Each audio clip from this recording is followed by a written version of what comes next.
Hey guys, it is see 7 o'clock. 7 o'clock on the dot. Of course, Paul Glasgow coming to you here. Let me get centered up a little bit here. I don't know if you want to see more of the G3s over here, or actually I have a bunch of missing stuff over here. I'll grab those and put them back up. Paul Glasgow here, Legally Armed America, Friday night gun news. And as we always do, let me gently come into the room and let everybody else come in here and pull up the live stream on my desktop over here so that I can interact with you guys. Make sure I don't have any volume going. Let's see. There we go. Live now. And are we down? Yep. Let me turn down. All right, guys. Let's see. Hey, Brent. What's going on, Brent? Brent's in here. Brent is a good friend of mine. You see Brent flashing there. Brent is a longtime buddy of mine. Let's see. Let me get this thing. I guess that works like that. Misfit Minuteman, Willie Dick, Z50. Come on, man. People are slow tonight. Usually we've got 30 or 40 people by now, first couple of seconds in. I'll let it pile up for a minute. I'm sure there's some people out there that really want to talk about this whole bomb thing going on with, I guess let's call them former presidents out there, for lack of a better term. James Crum is in here. Sarasota Shaners. E-Rock is here. Hello, gun people. Back to you, E-Rock. And I know we're going to have way more. Yeah, there comes the room now. It's like suddenly the people start flocking in here. I'm going to do my buffet button because I just got through eating 16 chicken wings, and I ain't going to lie. That was good. And throw that cap away. If you guys have it, drink it. I'm drinking a beer tonight. I'm still celebrating on my. I don't drink a lot of beer. I don't down a whole bunch of beer, but I'm still celebrating.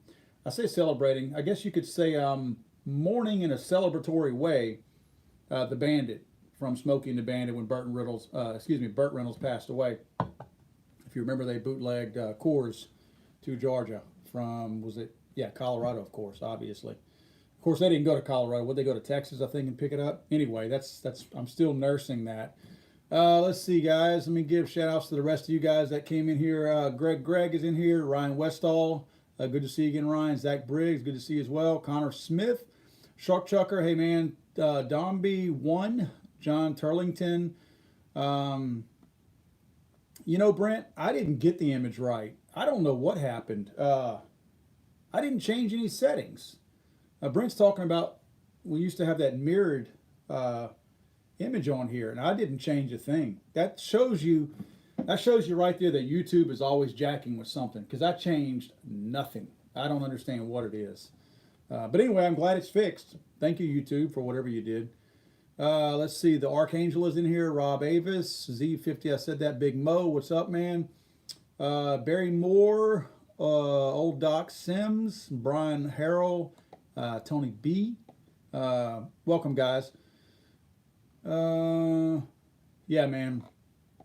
Y'all want to get right into it, start talking about this thing? I have a real problem with, I'm not trying to make this into a political show, but sometimes whenever you deal with gun stuff, you got to talk about some of the obvious, more, I guess, upfront and in your face. Barry Moore, good to see you, Warsaw Patriot, Ron Hill.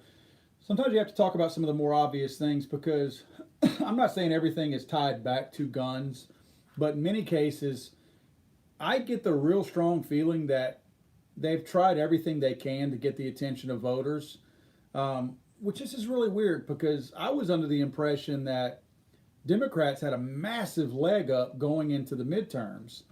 That was my thought. I mean, from every indicator I got from the news, the Democrats were supposed to easily sweep the House and make a legitimate threat on the Senate.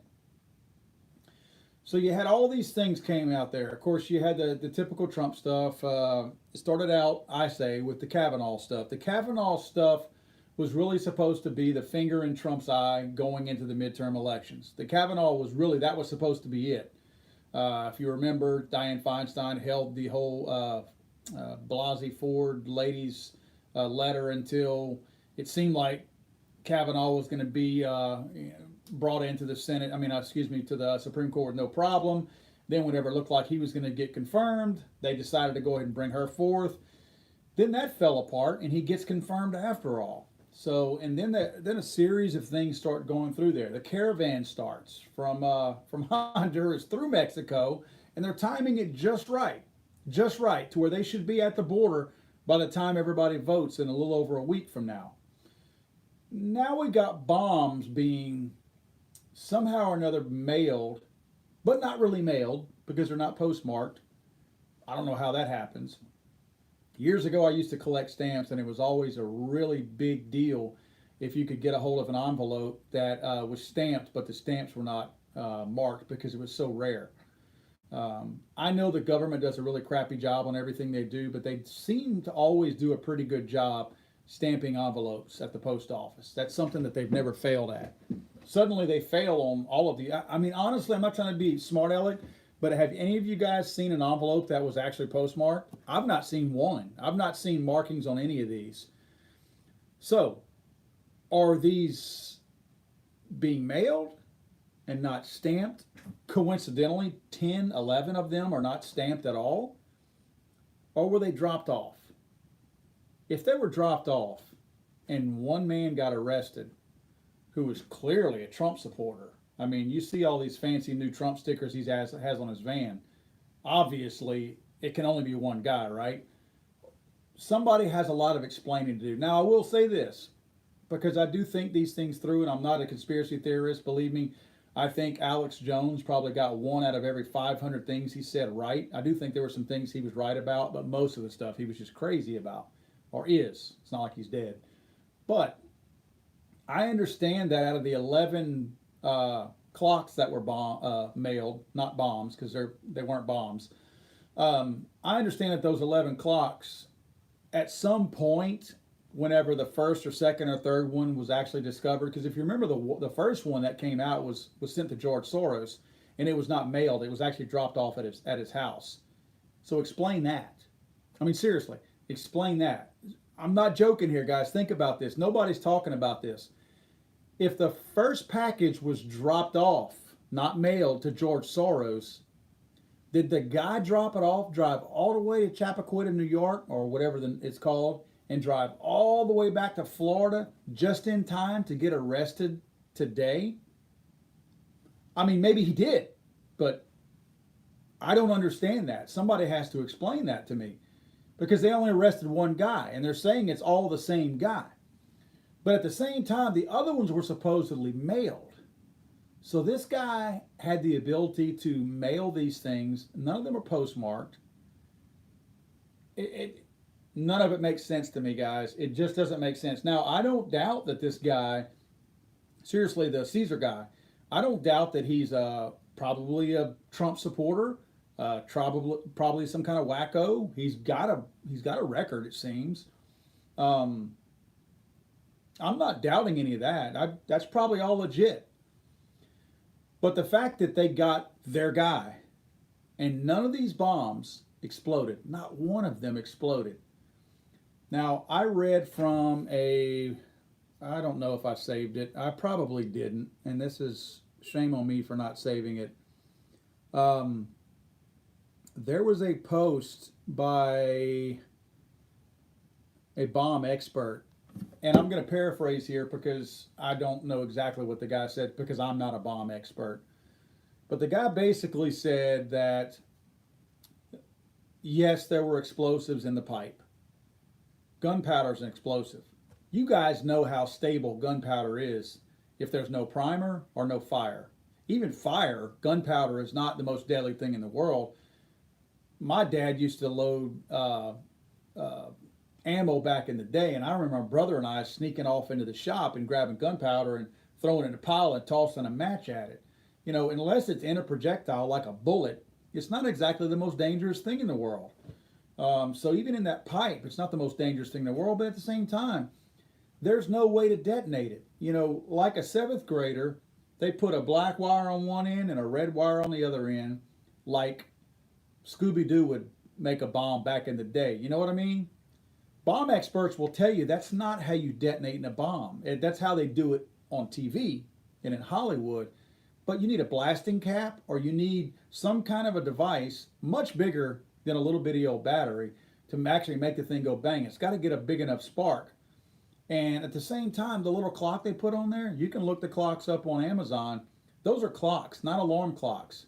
Why would you put a clock on a bomb if it wasn't an alarm clock?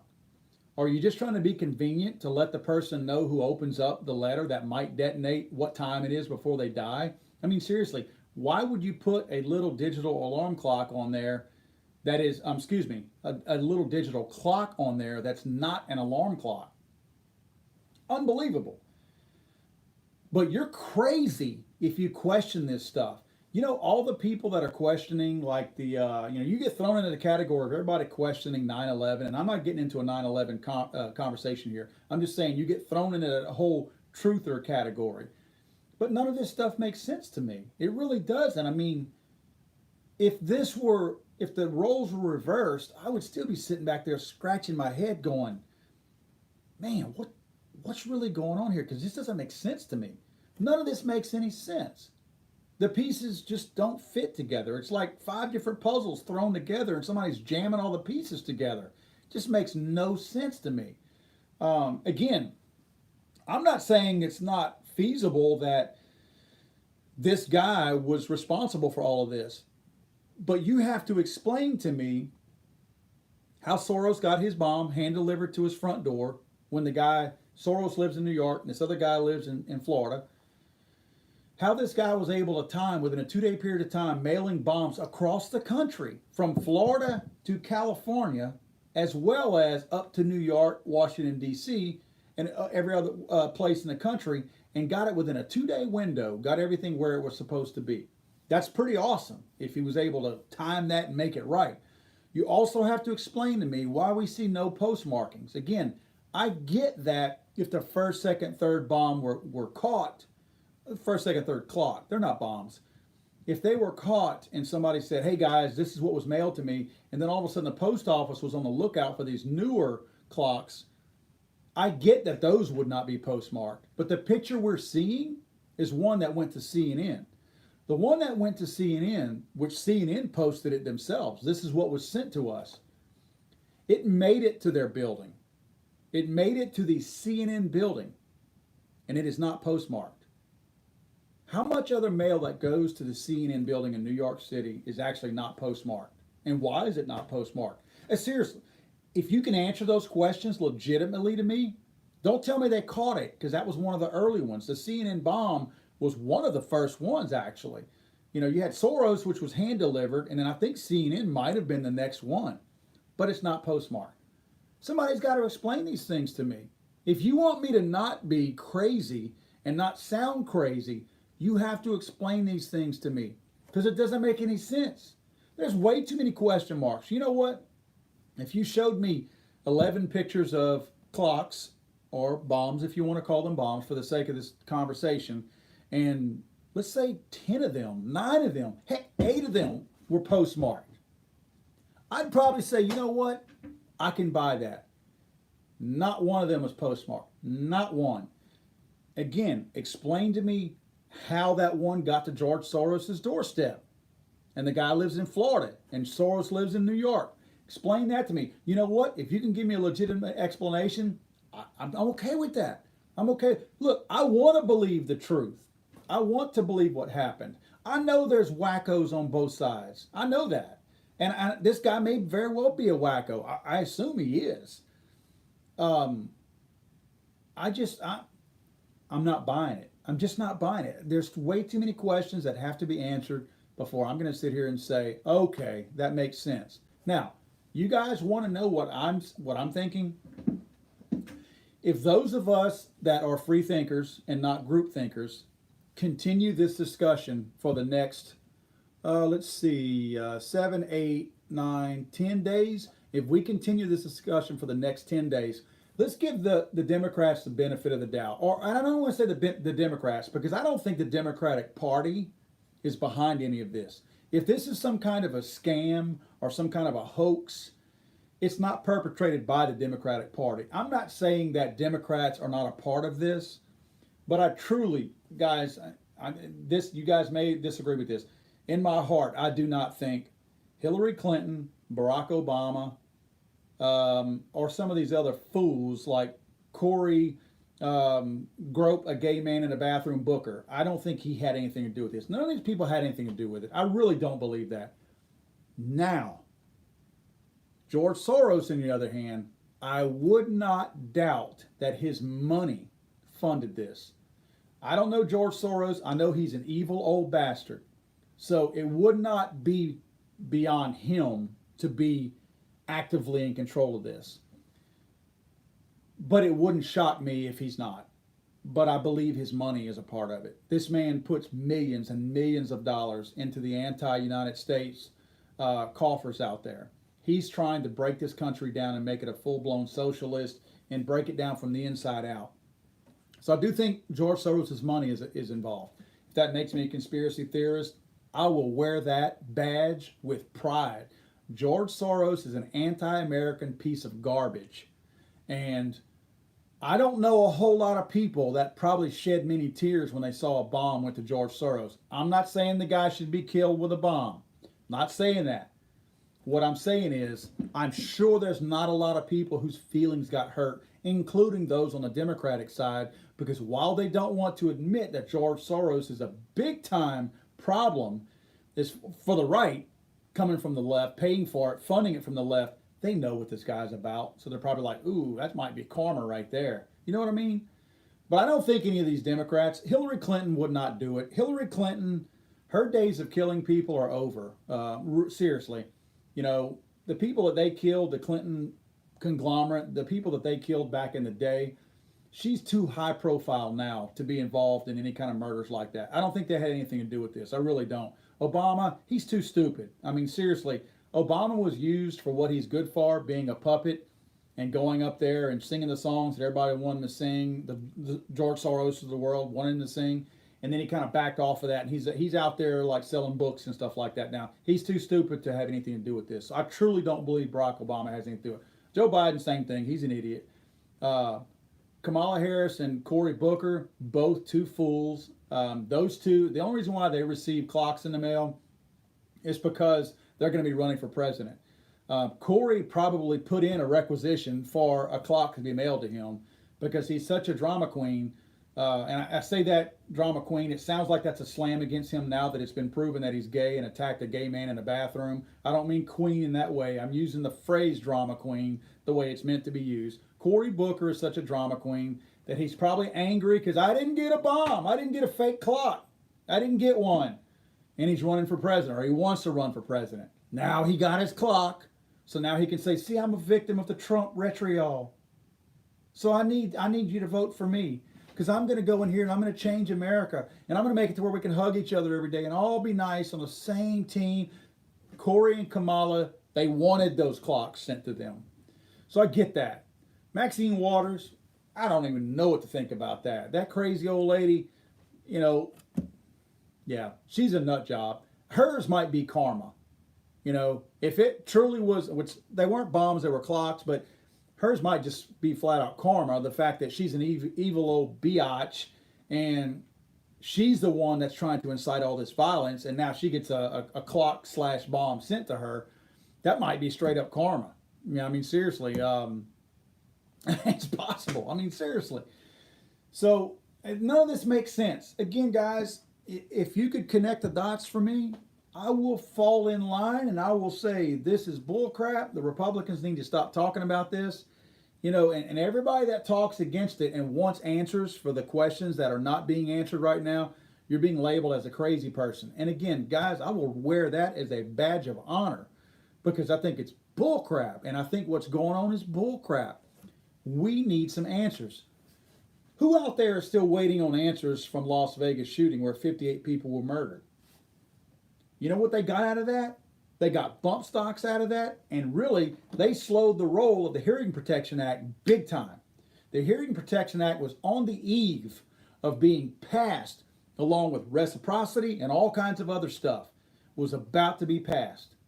Then the Las Vegas shooting happened. I'm not saying it was planned, but why don't we have any answers? Why is there no video? In the one town in America that is so heavily videoed that you can't fart in a back alley without some kind of infrared video being shown of you on Facebook within 10 minutes of you farting in a back alley, but there's no video. The only video I've seen of that entire episode over there is, and believe me, there's no trial to be had. That's what, they're not holding it for evidence. There's no trial that's happening. The man's dead, okay? The shooter's dead. But the only video I've seen is a luggage rack being rolled into like an elevator area of the hotel. That's all that I've seen. There's cameras everywhere that we've seen nothing. Not only not seen anything, there's no answers that have come out of that. Has anybody heard anything? I've missed it if something's come out about it. Again, I'm not saying it's a conspiracy, but it's awful odd that the timing of these things happen. The Hearing Protection Act is coming up. They failed a bunch of different times to get that snuffed out, and all of a sudden, bam, that happens. That goes away. Midterms are right on the verge. How do you time these things this well? I'm not happy with the answers I'm getting. Vegas and this guy here, Caesar, I need some answers before I believe anything. And if the answers come to me that, yeah, this was the only guy, just believe us, we know what we're talking about, and it comes from the FBI, I don't buy it. I know people in the FBI, and I know a lot of good people that are in the FBI. Good folks, people I believe and I trust. If you talk to your friends that work for the FBI off the record, they're not buying it either. I'm telling you guys, people within the FBI now will tell you, I smell a rat. There's some crazy stuff going on.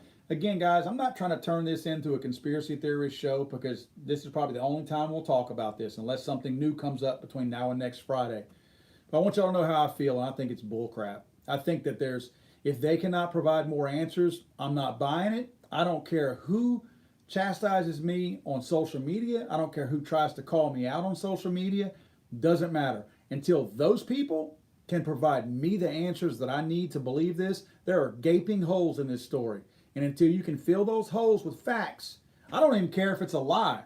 There's nobody making answers right now. Nobody is answering. Have you heard anybody answer as to why there's no postmarks on these envelopes? I haven't heard anybody address that. Why?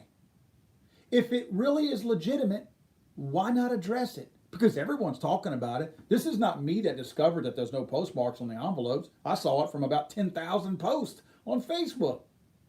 So if everyone's talking about it and the easy way to stomp it out is to say what really happened, why wouldn't you say? Don't give me the fact that it's an ongoing investigation because it's over. They've investigated this guy. I need to know, that's one of the main things that I need to know right there. And again, please connect the dots on the George Soros package being dropped off and the guy living in Florida. I need to know that too. There's a gap in time right there that's not accounted for. I actually heard Andrew Wilkow today. If any of you listen to SiriusXM, I listened to SiriusXM. He said, and this was a valid point, when all this broke, he made the comment, he said, I want to see the VIN number on that van of that guy. I want to see the registration on the van of that guy. And I want to see the last oil change on that van and who paid for it. I was like, wow. Even the last oil change would be enough to make me realize, okay, I'm not saying it can't be fudged, but that's a pretty valid point. You show me the VIN number, you show me the last oil change, you show me the registration. If those things line up, then I'm going to probably say, okay, this guy was not a plant, and he was a wacko right-wing guy. And you know what? Now you got to answer all the other questions to make me put all these other dots together. But I'm going to go out on a limb and say, yeah, this guy might have been a wacko, might have been a part of it. It's perfectly legitimate. I mean, look, it's too easy to say, for me, to believe the story, to say, yep, that's probably what happened. But I need these couple of blanks filled in. I need those blanks filled in before I'm going to be able to buy into this. You know, I may be gullible. I want to believe that our government's not screwing us. You see what I'm saying? I want to believe that the United States government is not trying to pull one over on me. I want to believe that there's not a bigger thing happening that we just don't know about. I know that it happens. I get it. I mean, Vince Foster was murdered on a hill and he fell uphill. I get that things happen that we'll never know the truth on. But this is too in your face, man. This is way too in your face. Don't you guys agree? It's like right in your face. And if they get away with this and none of these things are ever answered, none of these questions are ever answered, how do we look any of these guys in the eye and believe anything they say from here forward? Even if they have to make up and try to devise a new lie that covers up their other lies, I'm okay with that. I mean, to a certain degree, I get that we don't need to know everything. And you know what? We don't want to know everything. I'd probably be a nervous wreck. I'd probably be freaking suicidal if I knew everything that was really going on. I mean, seriously, if you knew everything, you'd probably be like, nah, man, that was too much. I don't need to know all that. And you'd go grab a beer, you know? So I don't want to know everything. I just want to know that what you're telling me is semi-true. Give me a little bit of truth, you know? And answer the questions. This is a sloppy cover-up if this is what they're calling or what they're allowing to be done. I mean, serious, it's very sloppy. It's so half-assed done that there's really no other way to describe it because you're like, really? You know, after all the money and resources and people you guys have, this is the best you can do? Surely you can do better than that. So anyway, guys, things are happening as we're sitting here talking. You know, I'm not looking at anything else online, but it's one of those kind of things. Let's see real quick because it caught my eye about tannerite. Daryl McClanahan says, have you guys discussed that there was tannerite used in the bombs? I think that was to go after gun fun. I did not know that. Is that what they're saying? Is that what the inert explosives is that they're talking about? Is tannerite? Okay. I wish you wouldn't have said that. Seriously, guys. Who was that? Daryl McClanahan. And I'm being smart aleck when I say that, Daryl. I really wish you wouldn't have said that, and I hope that's not true.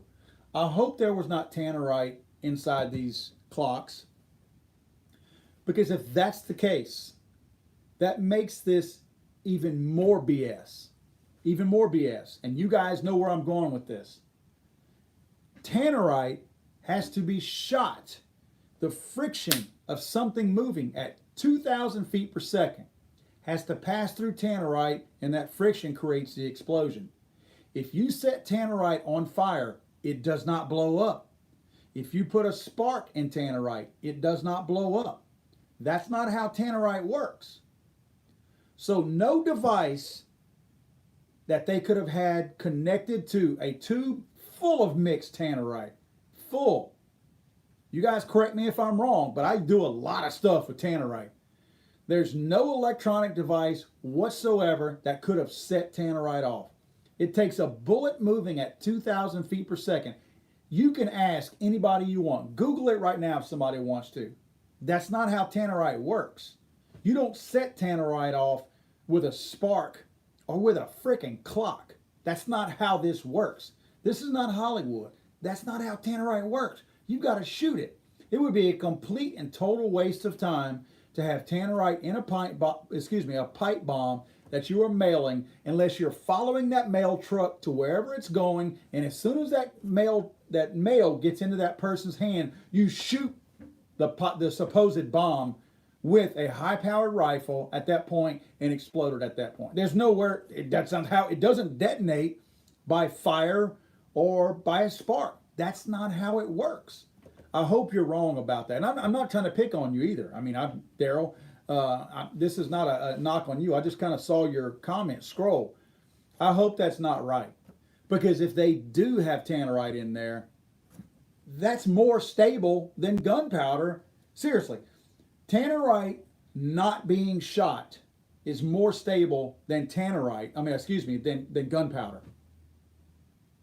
I would feel safer with a tube of tannerite mixed right next to me and nobody has a rifle than I would with a tube of gunpowder next to me. Because there's more things that can burn the gunpowder and set it on fire than that tannerite. No one can move at 2,000 feet per second that's anywhere near me unless they have a rifle. So, again, I'm hoping you're wrong about that. And again, I say that as honestly as I can. I hope that's wrong, man, because you're going to make me doubt it even more. I'm going to sound even more like a nutcase when I wake up tomorrow morning if that is the case. Let's see what else we got here. Oh, yeah, Warsaw Patriot asks, do you agree the CIA has done a lot of cover-ups? Absolutely. Again, I'm going to say this in the CIA's defense and in our government's defense. We don't need to know everything. I mean, seriously, guys, there are things that happen and we may not agree with them and we may not like them, but some of them have to happen. I'm not saying everything the CIA does is legit. I'm saying they got to do dirty stuff. And we don't need or want to know what they're doing. Yeah, we out of curiosity we might want to, but we really don't want to know. Really don't want to know. It might be way too close to home. You know, you might find that somebody that's way too close to you is involved in stuff that you don't really want to know about. There's a very good chance out of the whole number of us that's on this stream watching right now, there's a very good chance that some of us have been followed or whatever. Let me tell y'all something. I don't know if I've said this on here before. This is a pretty interesting story. I think I have said this. So if I bore you guys with this, bear with me. I know for a fact, I don't know who it was. I assume it was probably FBI. I was followed one time. Before I started doing my gun show, I did a conservative talk show. This was during Barack Obama's administration. This is probably 2009 or 2010. It was a good while back. And this was after, if you guys will remember, in fact, you can trace it back to the exact month and time, because if you guys will remember, there was an MMA, UFC fighter that threatened Barack Obama, said something about getting him in the ring, that he wanted to fight him in the ring. And that just everybody went crazy that this guy was threatening our sitting president. Remember that?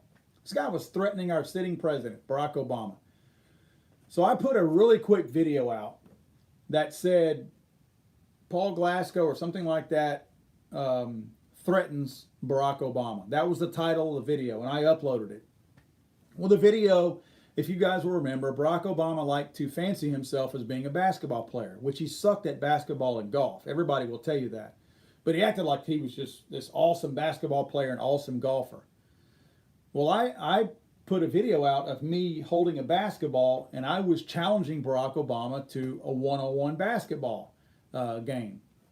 But the title said, Paul Glasgow threatens Barack Obama. And then, of course, you watch the video and you're like, oh, okay, that's what he's talking about. He's threatening to beat Barack Obama at basketball. I'm telling you guys, it was probably late November or December. You can go back and look. It was a cooler months. In my business that I do, I deal more in construction. And it was a slow time for me. And I never will forget, I went to the mall for something for my wife. And as I was leaving, I went into Dillard's on the way out because I had parked right outside the Dillard's door. And I'm standing in there. I think there was some LSU stuff on sale or something, and I was rifling through it. And look, when I tell you it was probably 11 o'clock during the day on a rainy day during the week when nobody's at the mall, it couldn't have been late November because no one was there. So in other words, there was no Christmas shoppers or anything. It was dead. It was dead. It might have been early November, before the whole holiday season really kicked in. Anyway, there was no one else in there. It was legitimately nobody else. Me, and then there was another man. Well, at first, I just noticed that there was another person in there, and he was 3 or 4 little clumps of clothes down from me looking. And then all of a sudden, I noticed him shopping, and I moved a couple of times. And again, it's not like I was paying attention to him, but kind of like your spidey senses go off sometime. I noticed when I would move like 2 rows over, this guy would move too. So I kind of looked up at him like that, not eyeballing him or anything, but just kind of looked up at him, and he made eye contact to me, like didn't nod, didn't say, how's it going? He just made eye contact, and then he looked back down again. I moved at that point, I'm like, all right, this is weird. I'm not thinking CIA or whatever. I'm not thinking about the video that I just uploaded 2 days before. I'm thinking, this guy's hitting on me. I'm the only guy in here, you know. So I'm like, crap. So I walk over a couple of aisles. I'm not trying to be homophobic, but I'm not gay. So I wasn't taking part in this whole little thing if that's what this guy's game was. So sue me, all right? Sue me. I'm sorry. Somebody's going to have me on a billboard tomorrow saying that I'm homophobic. Whatever. I'm just not gay. So I don't need a boyfriend. So I was basically figuring this is my way of declining the guy's advance if that's what he was doing. So I'll go a little further down. This guy follows me and comes down a little ways. All right? Then it freaked me out. I say freaked me out. Then I started thinking, okay, this is not normal. So at this point, I probably didn't think it was the gay thing near as much because I went to the bathroom, which is not where you would want to go if you thought that this guy was doing that. So I said, all right, I'm going to go across, because the bathroom is literally across the store from where this guy was. And again, there was only like a cashier sitting in the, I don't know, the cologne section or something. That's all that was on that bottom floor in Dillard's. I go all the way to the bathroom, and I'm in there. I'm using the bathroom. I'm not exaggerating. The door opens. The guy walks in behind me, never says a word, goes to the urinal a couple of rows over, and I don't even know if he did his business. I got out of there. I went straight, got in my truck, and I left. All right. I'm not going to find it while I'm sitting here. I know I'm not. But I will post this for those of you that care. Probably the next day, maybe the next day it was, or maybe 2 days later. I'll find it later because I don't want to be sidetracked looking for it. I go to Best Buy, which is 2 blocks from the mall.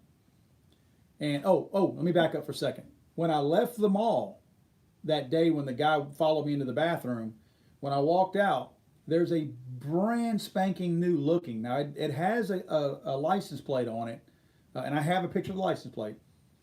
There's a Grand Marquis, a Mercury Grand Marquis parked right there by that door that I was going out of, crystal clear and clean.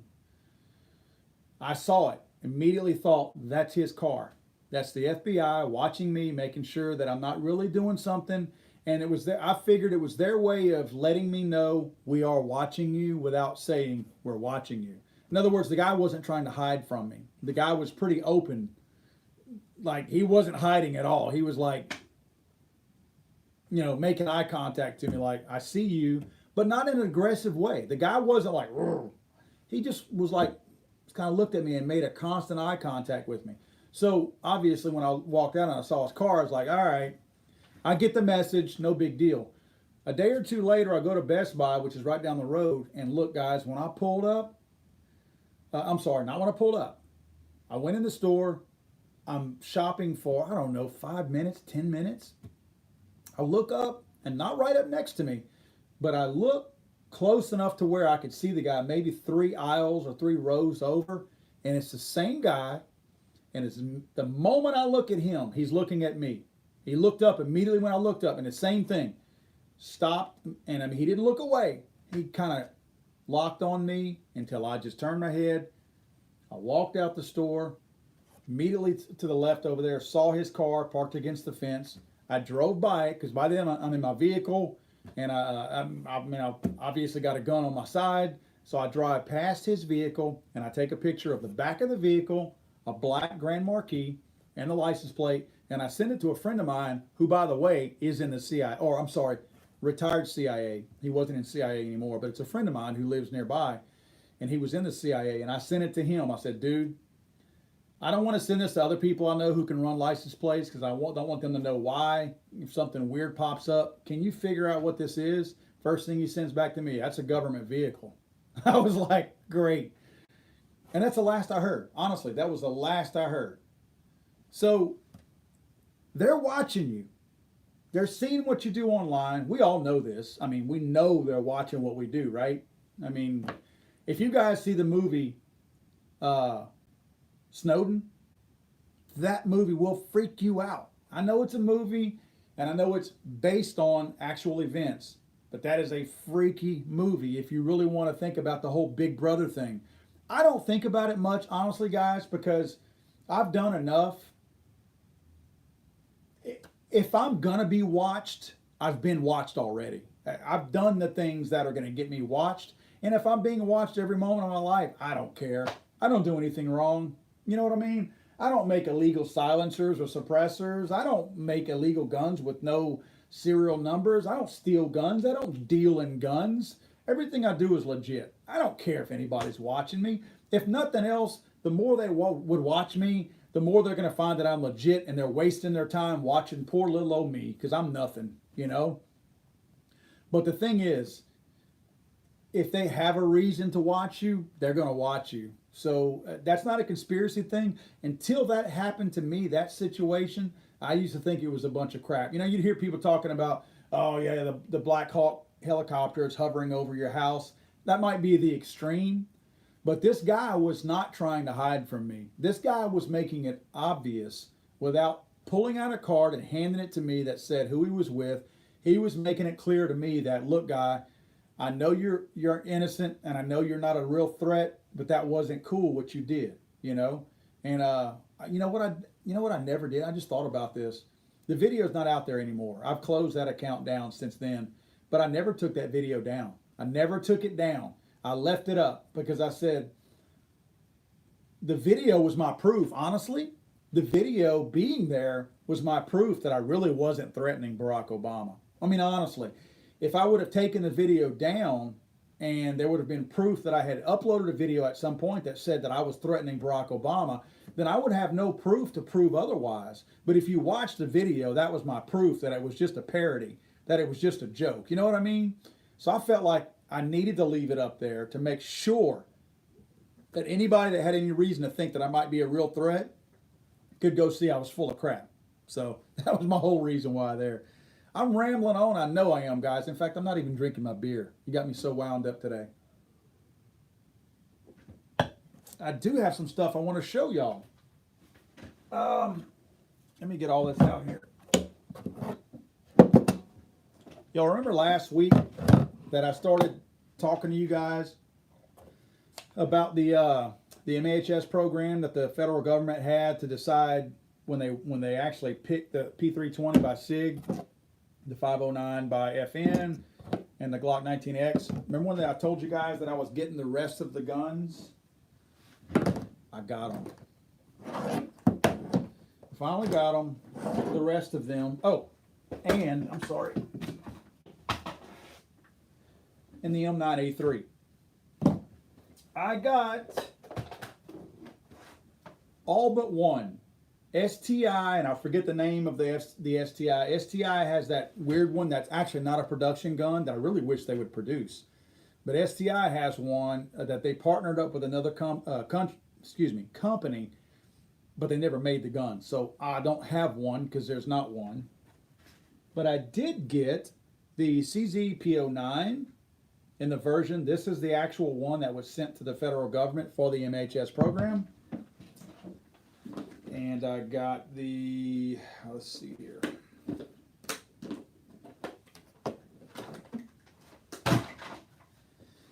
None of these are loaded, by the way. The Beretta APX.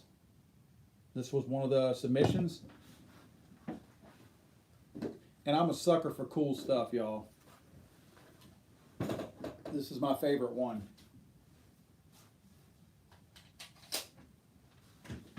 The Sphinx. Basically, the Sphinx is a metal frame version of the CZ. Note the slides. Note how the slides are made. I realize the serrations are slanted a little bit differently, but note the cuts on top of the slide. See if I can get them both. See how they're both cut the same? Look at the front of the guns. See how they both, let me get it right there. Now you tell me that's not the exact, CZ is making these guns for Sphinx. Sphinx is taking these guns and they're jacking them up and making them really, really nice. Same exact slide, same barrel, the same frame. I mean, it's not like it's a mystery. Everybody knows this. I'm just explaining to you why, you know, they are the same gun. And I mean, it's uncanny how awesome this Sphinx is. There's a very good chance this is going to wind up being a carry gun for me. I will tell you, The trigger is unbelievable. I don't have my trigger gauge in here. One thing I noticed that was a little bit different in the P09.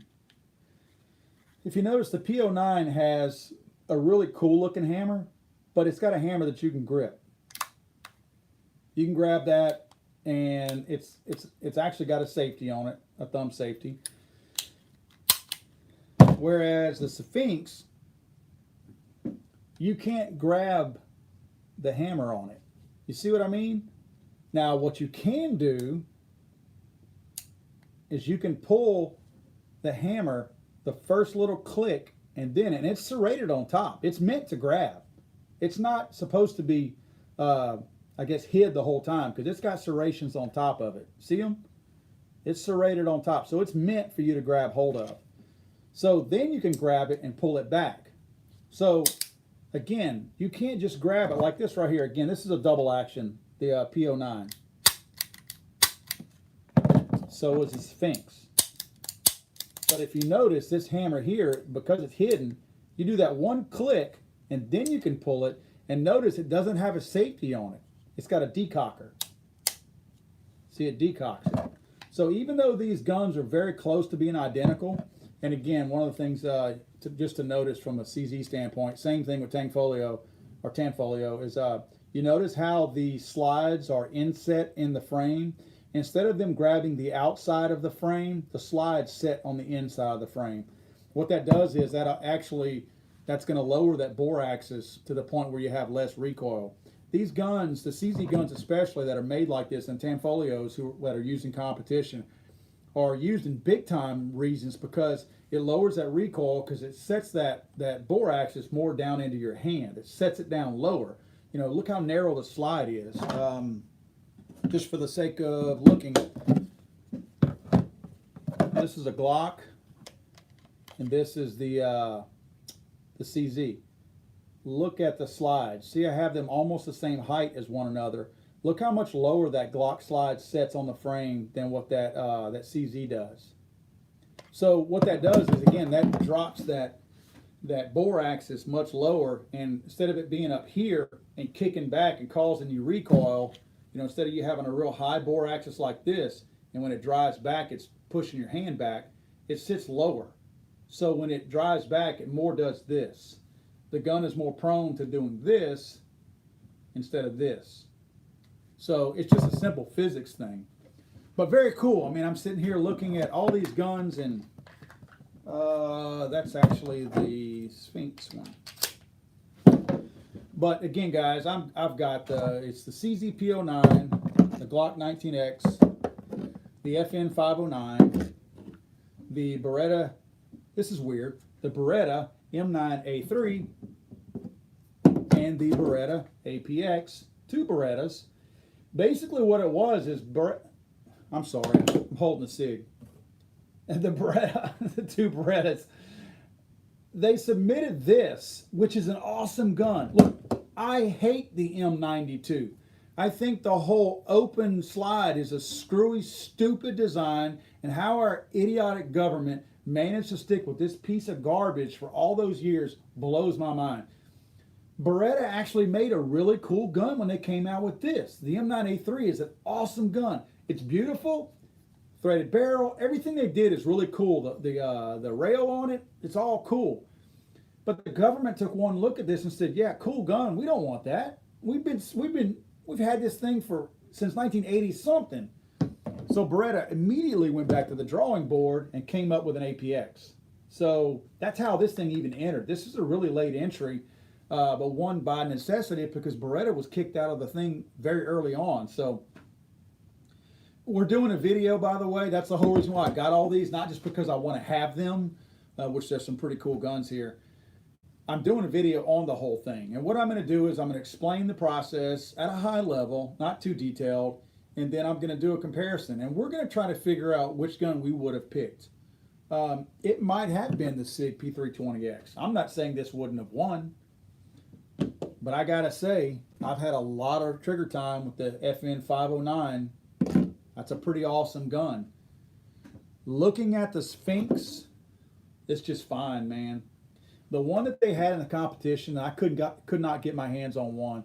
The one they had in the competition was Desert Tan, and I think all of the ones that would have been adopted. I mean, you see the ones that were brought in Desert Tan. You know, the one that the government would have adopted would have been Desert Tan, but I could not find one of the Sphinxes. In fact, the model number on the Sphinx is SDP maybe. I can't even tell. That's how bad my eyes are. Not really sure what it is. But this thing here, it's got that's the difference when hitting the P09. The P09 has a plastic frame. This is steel. So there are some differences between those two, but it's going to be a cool series, man. I'm going to talk about recoil. I know I can't really do these things exactly the same because some have longer slides than others. So we're just going to have to kind of work with that. But we're going to be able to get fit and feel and all that kind of stuff. Accuracy to a certain point. I suspect the CZ and the Chris, or the Sphinx rather, Chris and Sphinx are the same company. I suspect that they're going to be probably the more accurate ones because, again, that's the way they make that whole thing. That slide to frame fit, there's less wiggle room and less slop in there. So you're going to get a whole lot more accuracy out of the whole gun. But I'm excited about this series, y'all. I really am. Here's the mags for the CZ. I didn't put the mag in there. It's a good sized gun, you know, nice big beefy gun. So yeah, this is going to be fun.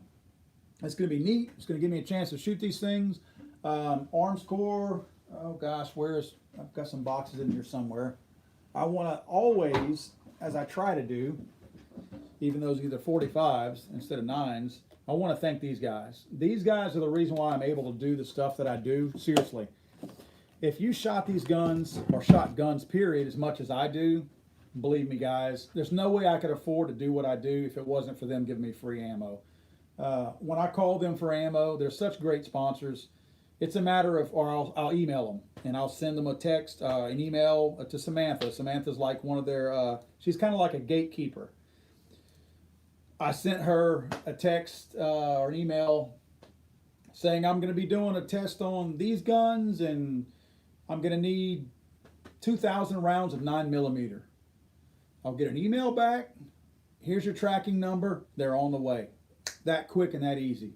These guys are awesome supporters of ours. I want you guys to know that. And I used their ammo before they became a sponsor because I've chronoed their ammo. The worst ammo, the worst high production ammo that I've ever used in my life, and I hate saying this because I don't like bashing stuff, but it was so bad that I don't feel bad bashing it, is the white box Winchester.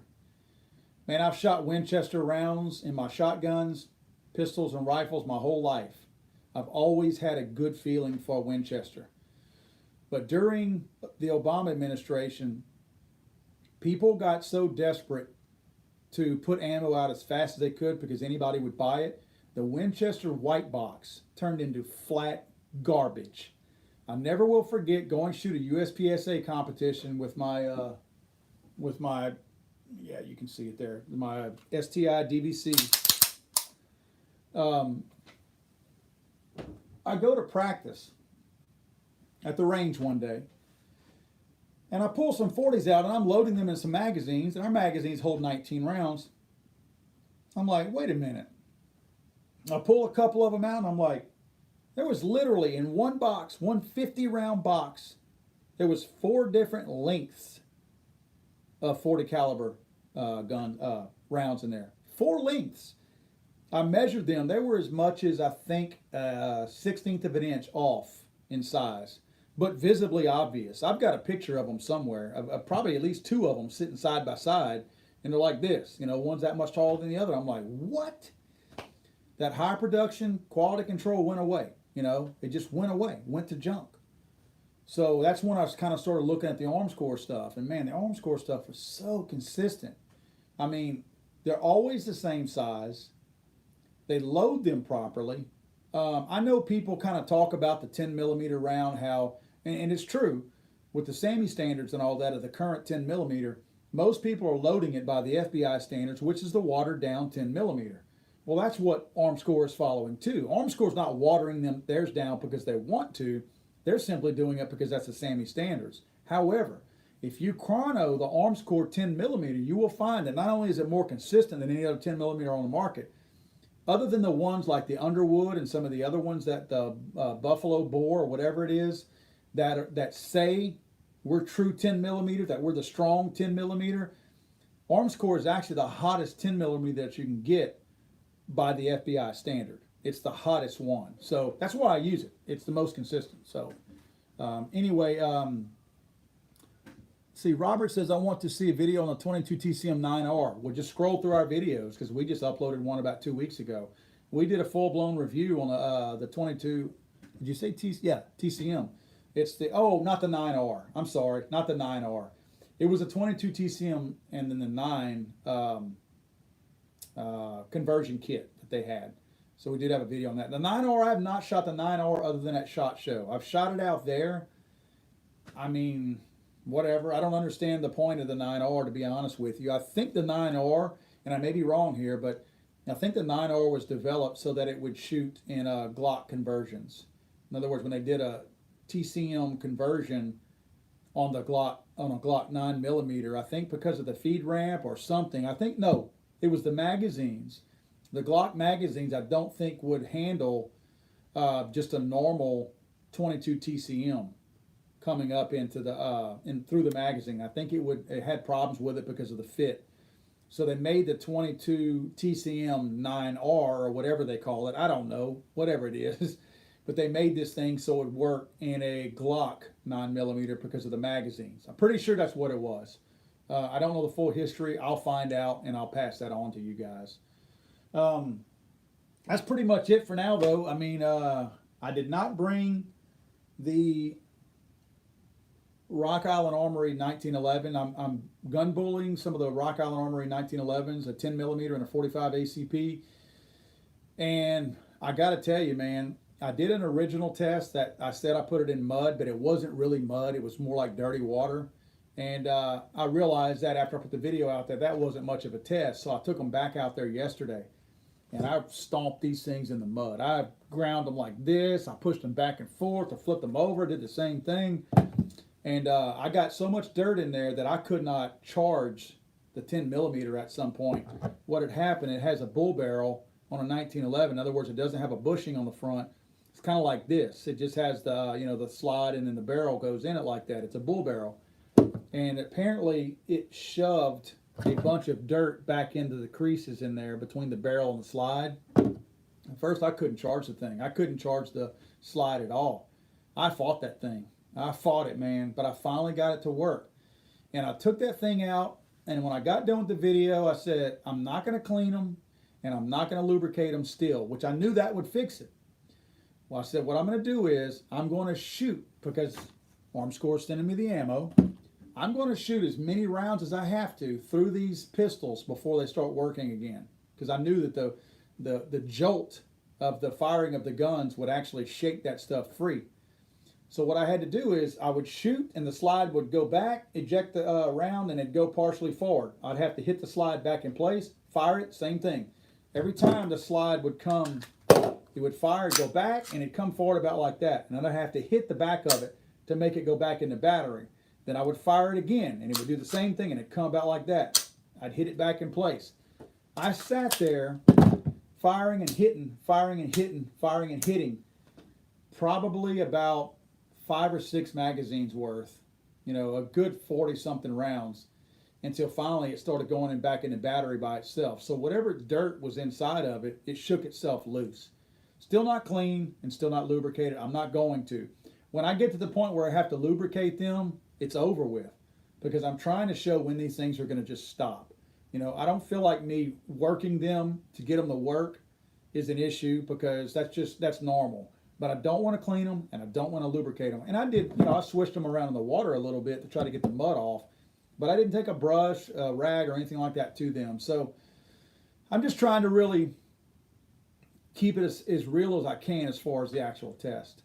Guys, it's 7:59 right now. I am going to take a quick moment, if y'all don't mind. We'll run a little bit over. We've got a lot of people in the room right now. I will roll back through some of y'all's comments real quick with y'all's permission and see if I can. Um, yeah, Roger Kaiser said, I've been eyeing the Wilson Combat Beretta. Man, that Wilson Combat Beretta is fine. Again, I have never been a fan of the M2. I have an M2 or an M9, the old one, and I don't like it. It's easy to shoot, but I don't like it. I would never carry it. It's just, to me, it's this whole open slide situation is leaving too much to go wrong. Way too much can go wrong right there. I just don't care for the design. But it's a very easy gun to shoot. If you want to take it out target practicing and all that, it's awesome. But the Wilson Combat one, that's a fine looking gun. Wilson Combat, that's not my favorite brand by far. But man, when they get a gun, heck, the Wilson Combat Glock is fine. I've never heard anybody say a Glock was fine. But the Wilson Combat one is nice. That thing looks good. I've never seen anybody look at one of these and go, that's a fine gun. But Wilson Combat's is fine. It's good looking. Let's see, guys. Zach Briggs says Saint or M&P Sport 2. Man,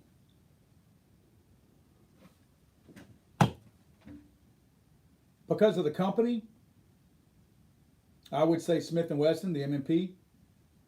But because of the gun, I would say the Saint. Springfield has still not done enough to gain my business back with the underhanded things that they pulled in Chicago a couple of years ago. I can't warm up to them yet. But I got to tell you, I've got some Springfields. I got no problem with Springfield's quality. Never have. And I do have two of their Saints. They were sent to me to do reviews on. I have the Saint that came out right whenever they came out, the full rifle, and then I have the Saint.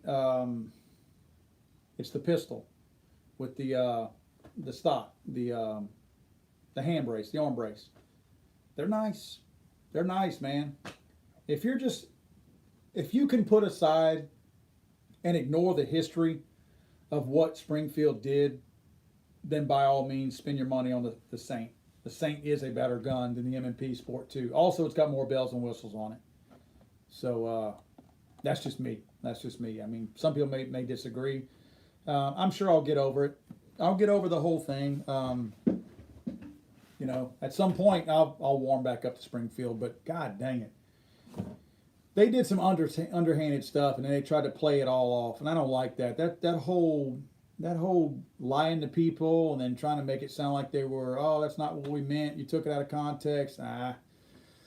No, I can't do it, man.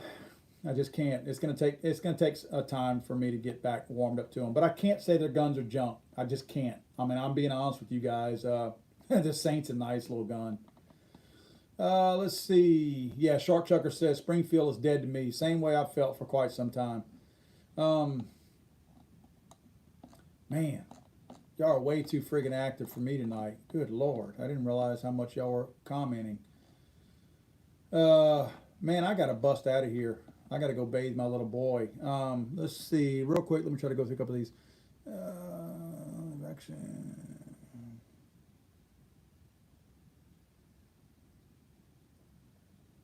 Yeah, we'll talk about this again in the future. I'll probably have to put a video out about this. Chris Gibson says something about, I've noticed no one showing X products anymore either. That's a messed up story right there. I'll use the same analogy as I've said before about throwing the baby out with the bathwater. Gosh, it makes me so mad that one jackass working for that company can ruin it for so many other people that are really shot callers. Other people are real shot callers in that company.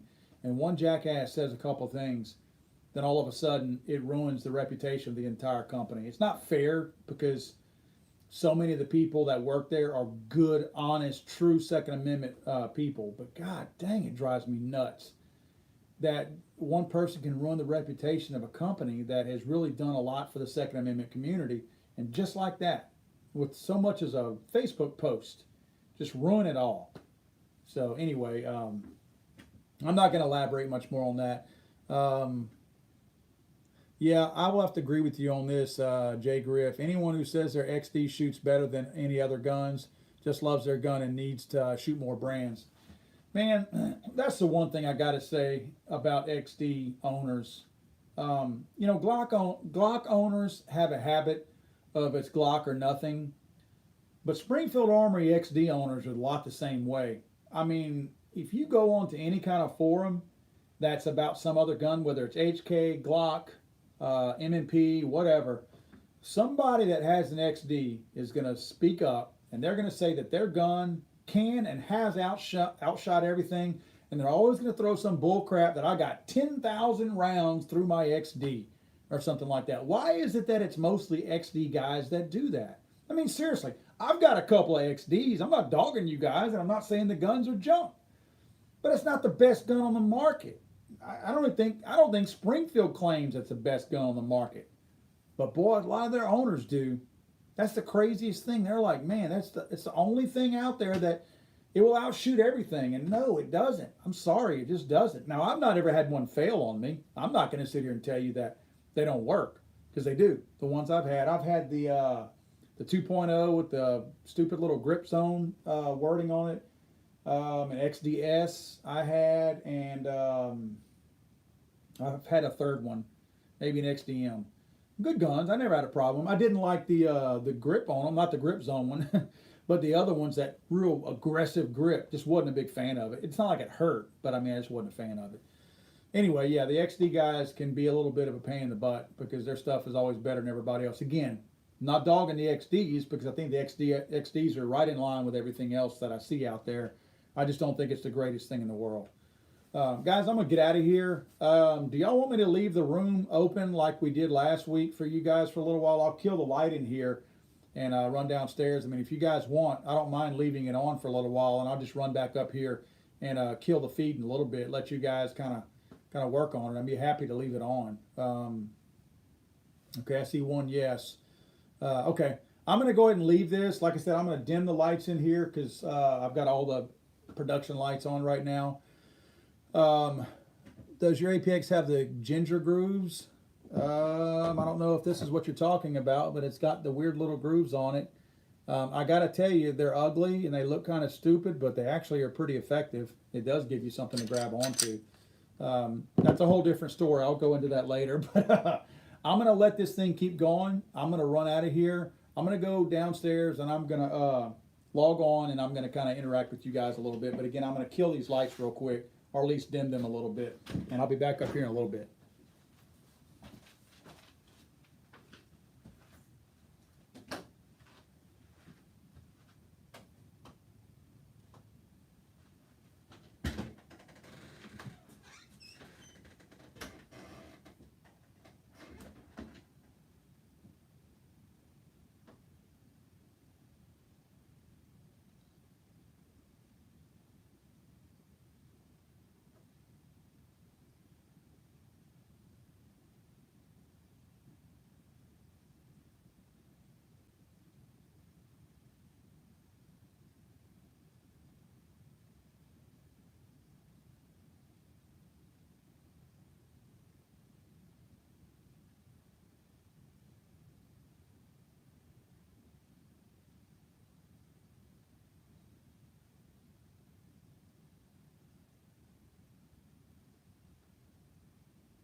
Night, guys. We will see you guys next Friday. Have a good one, man.